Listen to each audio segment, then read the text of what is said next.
I am sitting here in front of the law center once again, and I was telling you in another episode that you know I'm not really excited about sitting in continuing learning education classes. However, I'm going to share with you a secret today on how you can, well, one of several methods that you can use to own a room when you are not the speaker. I'll tell you more about that right after this.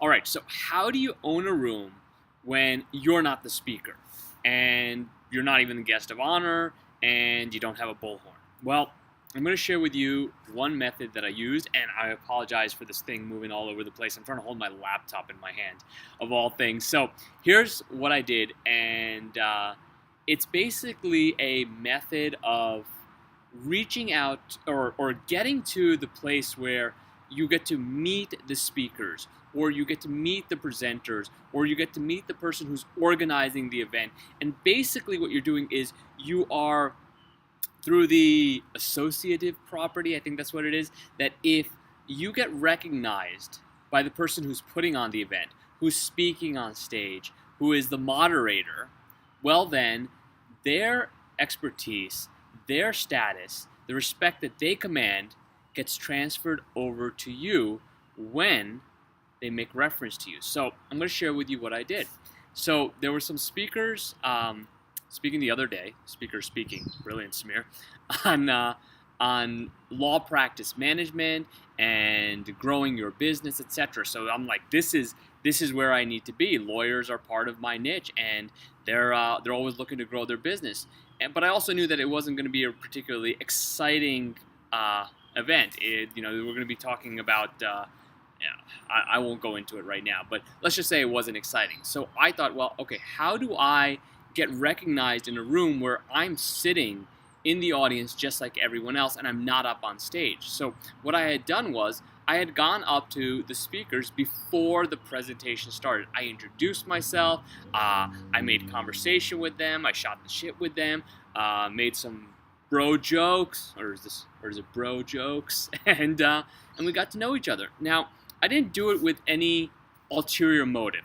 I wanted to meet the people. I thought that, maybe these guys would be good connections to have later, and we could do a joint venture or some type of affiliate relationship. I just kept the options open. But here's what was interesting is probably, no, I won't say probably, at least 5 to 8 times during a 4-hour presentation, the speaker kept making reference to me, kept deferring to me, asking me questions. And I'm sitting like way in the back of the room with my computer, and he's saying, Sameer, so what do you think about this? Sameer, how would you do this? Sameer, have you used virtual assistants? Sameer, have you used outsourcing? And he gave me this platform to speak, whereby people are sitting there and they're wondering, hey, listen, who is this guy in the audience that the speaker keeps talking about? Why is the speaker making reference to him? Isn't he here? Isn't he just an ordinary being just like us? And the truth of the matter is, yes, I am. And the truth of the matter is, that's not the perception when someone from the stage reaches out to you. So here's the strategy, is to make a connection with the person who holds the status, who holds the respect, who holds the ability to make an introduction to you, so that your standing goes from audience member to respected or revered or whatever, or queen or king, whatever status you want to achieve, so that the only purpose behind it is that you elevate yourself out of the average person that's in the room. You elevate yourself above audience level. And the way to do that is to simply talk to the people that are putting on the show, and if you get a shout out, boom. That is one of the ways to make sure that you can own a room even when you're not the speaker. So I hope you enjoyed this episode of Beer with Sameer. Do me a favor, share it with 1, 2, 100 of your friends who you think can also benefit from watching this episode. And if you have a question that you would like me to answer on a future episode of Beer with Sameer, then go to asksameer.com, enter your name, enter your question, and I will be sure to answer it on one of my future episodes. Thanks so much for checking out Beer with Sameer.